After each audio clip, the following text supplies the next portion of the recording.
What's up everyone, how's it going my dudes? Welcome back to another video. Now the rain has just kept putting off a kayak camp for days now. I was holding out, it didn't look like it was getting any better. So in the end I thought, you know what, stuff this, we're gonna go out on the river anyway. And look at it now. On the drive from mine to here, which is about 40 minutes, the sun has come out bright. Everything's looking lovely. It's just awesome. So I'm out on the kayak, I'm out on my own. I want to get a nice paddle in today, especially now the weather's really nice. Oh yeah, as well, this video is sponsored by Surfshark. Thank you very much, dudes. Let's get paddling.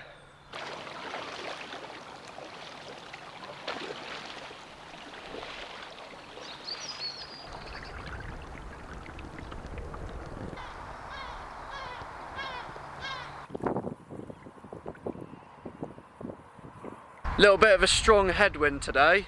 So I launched from Bungay and I'm on the river Waveney. I've paddled this river once before with Ben and Tim. I did actually film a video but I wasn't very happy with it, so I didn't put it out. But it's a really nice river. There's no motorboats on this river, so you see the odd fisherman, but you ain't going to get hit by any boats. You don't have to really worry about that. The last time I was here I did 5 portages, but I've started a little bit further up the river today, so it's a little bit less of a paddle. It's just nice to be back out on the water, to be honest. So this is the second paddle in my new kayak. I do still have the canoe. I just thought for these quick solo overnighters, or if I don't need all the space in the canoe or anybody else in the canoe, then I really fancied something a little more manoeuvrable, a little less bulky, something I can stick on the roof of the car. I was actually sent it by Kayaks Direct. Shout out to you guys. It's a 6-steed, it's a nice new hack. If you're experienced in kayaking, you might be thinking, well, if you go touring and camping, why have you bothered getting a fishing kayak? And the reality is, I just like them, to be honest with you. I've got a few friends with them. I don't even fish myself, so yeah, it might be a little bit strange, I don't know, but I can fit all my kit on there. I just like the sit on tops. I prefer the shape of them. They're certainly not built for speed, but I prefer the shape of them to the tourers, and yeah, just a little bit more attractive to me, so that's why I've gone with what I've gone for. It's the beer storeroom. I've got a bag on the back with all my sleeping gear and my warm kit underneath, and a dry bag which is rolled up nice and tight. Should the bag go in, I've still got my warm kit and dry kit. Walking into the woods is awesome, hiking's awesome, but there's just some places you can't access without a boat, and it just unlocks that other level of getting to these spots that you can't normally get to. Unlocks a new level of nature. You see different plants, different trees, different wildlife. Do you hear that? Nothing, exactly.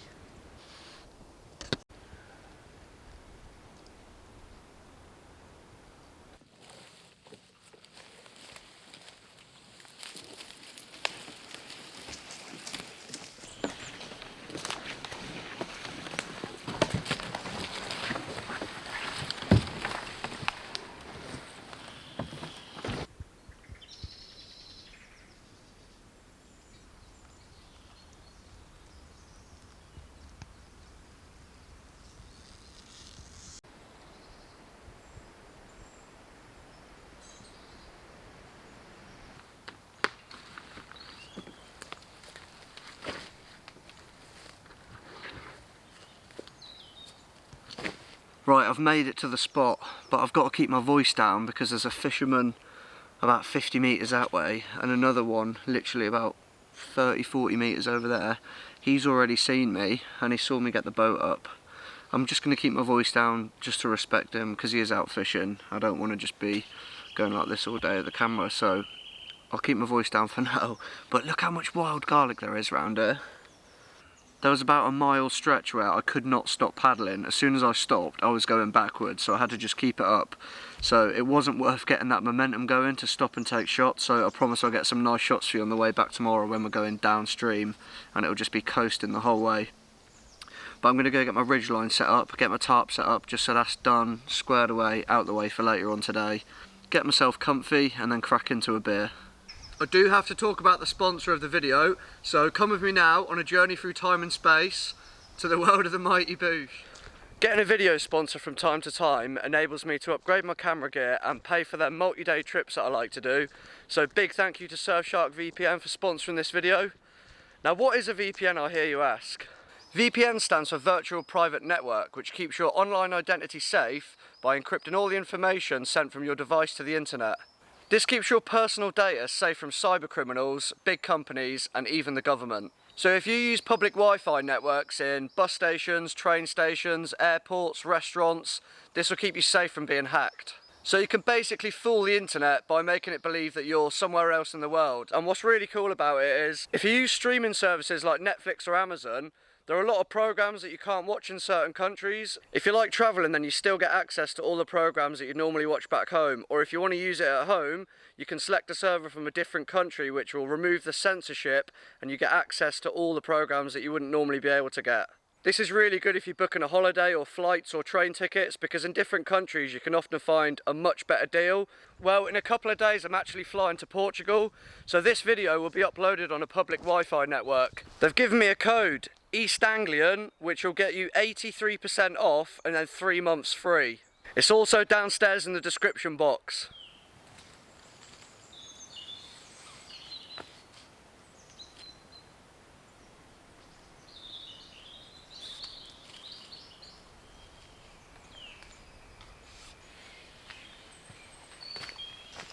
So I'm just using a trucker's hitch to lash onto this tree,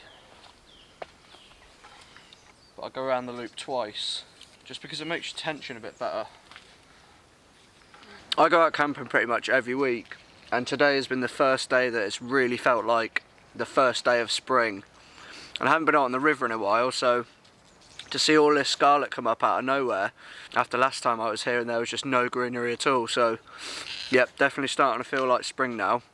It is a little strong if you just pick it and eat it, this wild garlic, but I love garlic, so it's all good. Yeah, day's moved on a little bit. I've collected some firewood, cleared the fire pit out and all that. It's the same fire pit that I used when I was out with Ben and Tim, so I know it works. And the fallen tree actually helps protect the fire from view. I guess it might work as a little bit of a heat reflector as well, probably not too much as there's gaps underneath, but yeah, definitely works as a good fire pit. I've just gone for a real simple lean-to. I've folded the tarp back over the ridgeline, just so I've got it in like day mode we'll call it, and then at night time I'm going to fold it over, just because the breeze is coming from the river, cutting through this way. I'm just going to flip it back over and then peg it out as a big A-frame. Sleeping wise, I didn't bring a sleeping bag today. I've just got the bivvy bag which I've had hung up in a tree just airing out a little bit. I've got the merino blanket and then the one Tigris ground mat. I can just feel the warmth of the sun heating my face up, beaming down through the trees. Day couldn't have turned out to be much better really.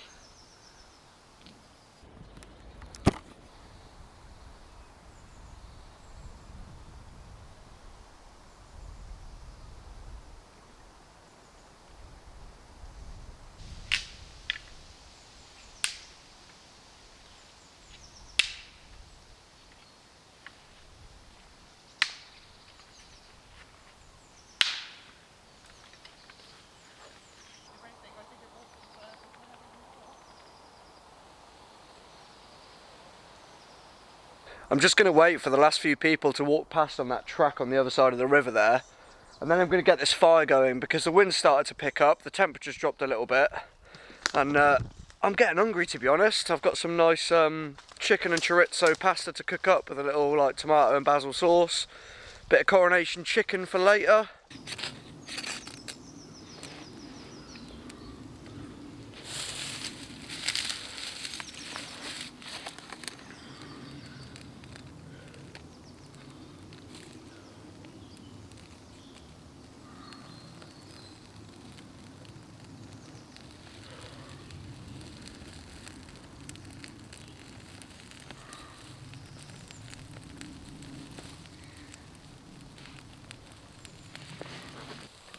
Light work, dude.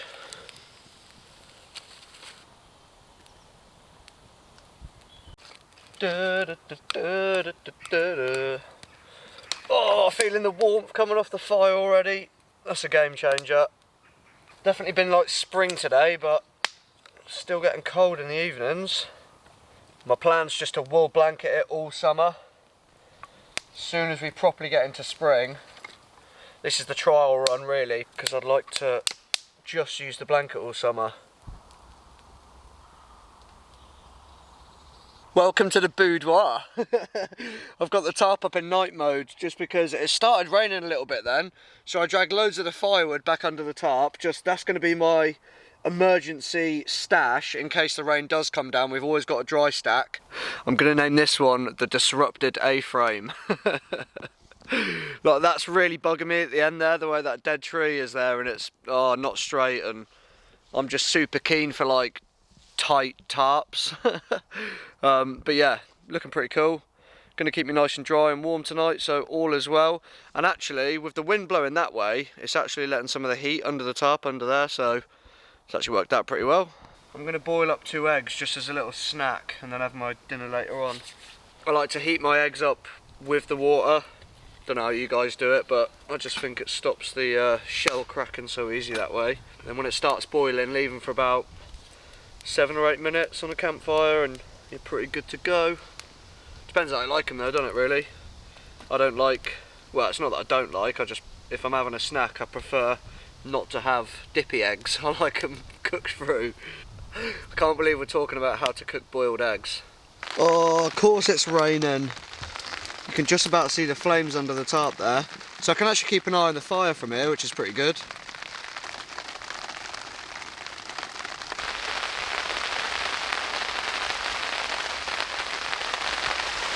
Chicken and chorizo pasta. Best thing about it is it's quick, it's easy and it's cheap, so one pot cook for the win.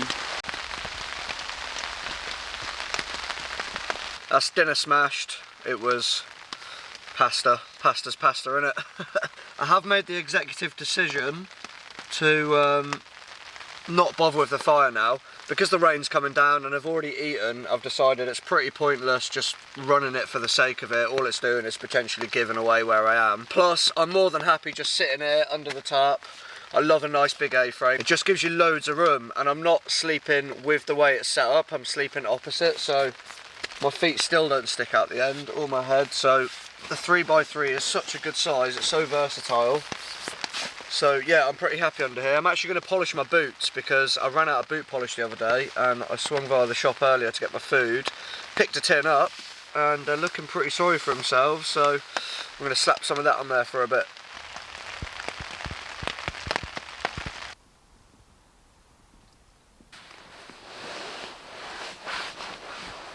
Going to give the old small hatchet a quick sharpen up.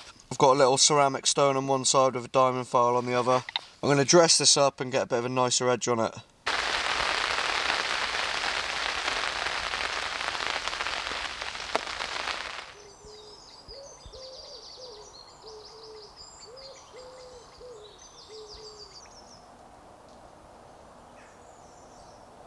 Morning everyone. It was freezing last night, I'm not going to lie. I think I definitely picked the wrong night to just bring the blanket out. It was just my feet really. The rest of my body was nice and warm and the tarp played a really good job in stopping that breeze coming up. But I do look a little bit like a Jedi, so it was all worth it and I feel cool, so it's all good. I'm going to get this fire lit up because I really want a coffee, and I'm actually going to take my boots off and warm my feet back up because they're still a little bit cold. So I'm going to crack on with that. It's a really cold, misty morning. The sun hasn't burnt through yet. Anyway, I'm going to get warm. I'll catch you in a sec.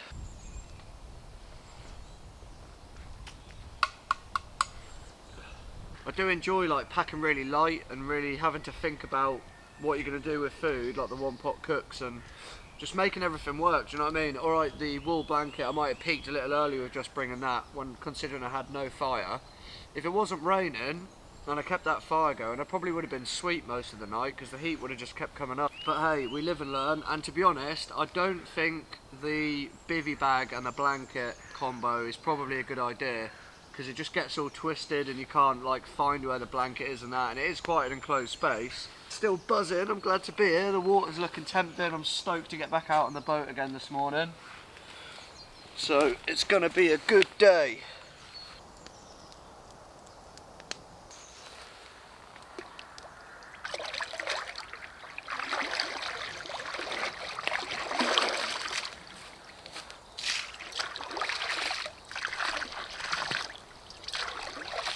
What a morning for it as well. Sun's beating down now, starting to burn off all that mist. You can actually see the church in the distance now, maybe 3/4 of a mile away. If you're sitting there watching this video and you're wondering what to do with your life, get yourself out camping, man. Honestly, I can't recommend coming out and doing this sort of thing enough. It just frees your mind. Getting back in touch with nature, getting back in touch with like your primal instincts, your survival skills. Like, I know we're out here and I've been to flipping the supermarket and bought some food and all that, but you know, just getting out here and living a bit more free with a few less comforts, you start to really appreciate things a lot more, especially when you get back home. And yeah, alright, wild camping's not strictly the most legal thing to go do, but sometimes in life you have to break the rules to reap the rewards, and this is something worth breaking the rules for, I think anyway. Because I get full excitement and joy coming out here, a clear mind, and this is the real world, man. It belongs to us if you're willing to go out there and get it. And it's nice to get away from reality for a bit of just that work, eat, sleep, repeat pattern. Gives you something to look forward to, something to look back on, and them eggs are nearly done. It's weird though, isn't it? Yes, it's a hobby, but it is almost like a way of life, this outdoors thing and the nature thing. Because even when you're not practicing it, you're still appreciating it. Even on like the drive to work and stuff, you notice changes of nature and you pick up on a lot more, I find. So it doesn't just change your hobby outlook, it changes your whole life.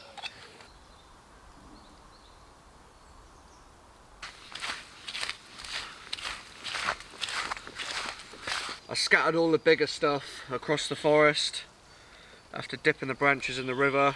It's one of the great things about camping next to a river. You can put pretty much unlimited amount of water on your fire. I've already put 6 of these pots on there. It's a good looking boat, isn't it? Practical, colours are good, spacious. Got the logo sticker on there, and these lock as well. Just keep my camera and bits in there. And then you can use the space in the hull underneath the whole way down the boat, which is awesome. I kept all my food and all that up the top. I kept my water and my beers. My tarp's a little damp, so I've stuffed that at the front. Because it's a fishing kayak, you've got fishing rod holders, and there's a central piece that goes in there which can swivel and you can put it where you want. It's a steez machine. Do you remember that time we were all told to stay at home unless you were going out exercising? And then that drove the price of everything outdoor based through the roof, and now everybody's back playing on their computer again. Yeah, well, the prices of all the outdoor stuff's starting to come back down again. Right, I'm going to load this baby up and then we are out of here.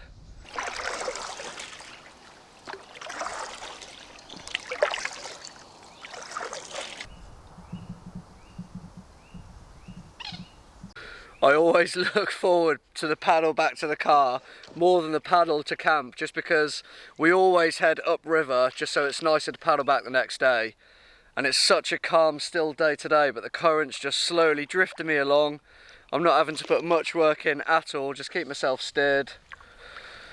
It's a dream, mate. It's an absolute dream. I've been watching a kestrel fight off a crow up in that tree. I've always been obsessed with like narrowboat living. I'd love to do that at some point in my life. Probably not going to happen, but I've always liked the idea of it.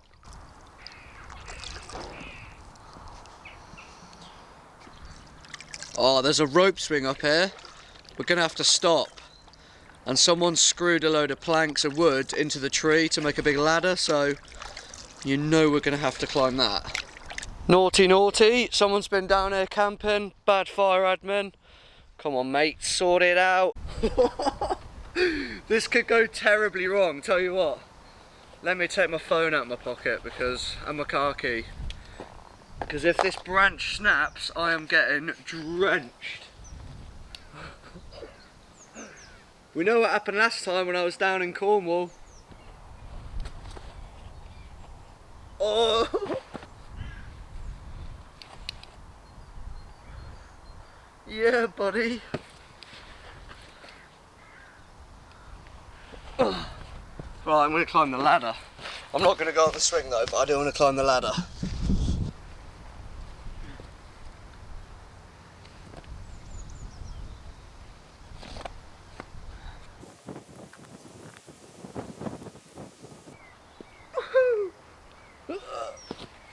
And I didn't even bring any Haribo, but just imagine it's there. A cool little fact about the river I'm paddling on, the River Waveney, a big part of it makes up the boundary line between Norfolk and Suffolk. So on my right is Suffolk, and then on my left is Norfolk. Baldry's Mill, I'll read it out to you. A vital link from Ditchingham to the Common. This path links Ditchingham village to the only official footpath over Outney Common. The elegant single-span iron bridge was put up as a gift from an influential ironworks over in Bungay.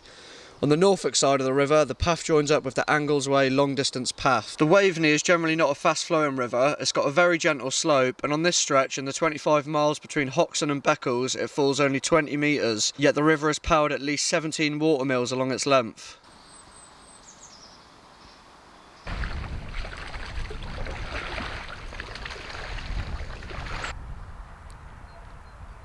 What a day, what a trip, what a river. I'm going to keep coming back to the Waveney because I'm a big fan of it. I've decided I want to do the whole of the River Waveney, so whether I break that into a few different trips or I just multi-day it, I wonder how long that would take. I've hiked the whole coastline of East Anglia, I've walked top to bottom, so why not paddle the county lines? I'm definitely going to get myself out on a lot more kayaking and canoe adventures this year. There's so many rivers, and we've got the Norfolk Broads like half an hour, 40 minutes from me as well, so there's no excuse. There's loads of places for me to paddle. It's got the Great Ouse about an hour away. I don't really like leaving the van parked up because it is a classic vehicle. You're kind of just inviting thieves, so to have the smaller boat and to be able to put it on the roof of the car is absolutely mint, so it's definitely inspiring me to get back out on the rivers a lot more. It's a nice living room view, isn't it? Till you see some random guy in a kayak floating past pointing a camera at your house. Sorry mate.